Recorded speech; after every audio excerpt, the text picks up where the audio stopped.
niguo kurahanaga muthenya wa ira thukuru-ini wa Titagoi Njoro kaunti-ini ya Naikuru, na mugaru na thukuru iria ingi irahinguragwo muthenya wa ira gutiri na arutwo otiga aciari iria maronekana matari akenu oro na hanini. Ifandĩko ici cigetararia makaya mao kuna ni makinyite muico na kuga cigana ni cigana na matingiumireria urugamiriri moru uria ukoretwo kuo guku makiorota mwarimu munene kuona gutiri uthii wa na mbere mangirahira ta uria maratariria. Nimesumbulika kwa ajili ya hii shule yetu. Mwalimu mkuu Miagari alikuwa hapa, lakini maendeleo ya shule kusomesha watoto aliharibu. Kitu wa kwanza lenye niko na uchungu sana, ile mwaka alipita alikuwa tukijaribu kupanga maneno ya mambao tutengeneze makiti, anapasua anaenda naye. Kama ni hii pisi ya watoto, maana tuko na walimu lenye wasasi tumeandika.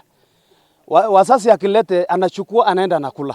Headmaster amekuwa hapa tangu 2012, 8 years. Miaka 8 saa hii na hakuna kitu amefanya yenye inaweza saidia hii shule. Mara mingi tumekuwa raise issues, tukitembea ofisi ya county ya ofisi ya Njoro, hakuna hatua wamechukua.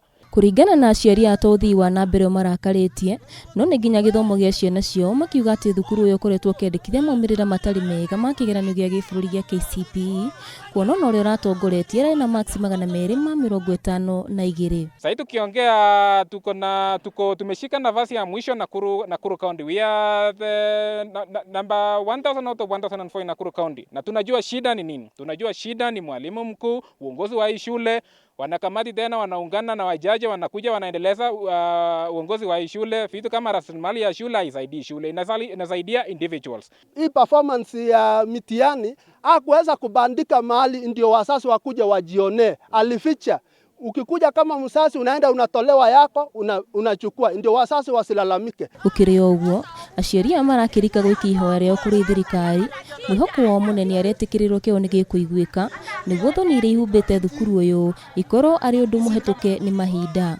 Sasa ninaomba serikali atuone, mwaka hii tumefungua mwaka mpya, tunataka hii shule yetu aende mbele, tukue wa kwanza. Tuko na shida, serikali mtusaidie, watoto si wajinga. Kameme TV, Njitago Waithira wa Gicohi.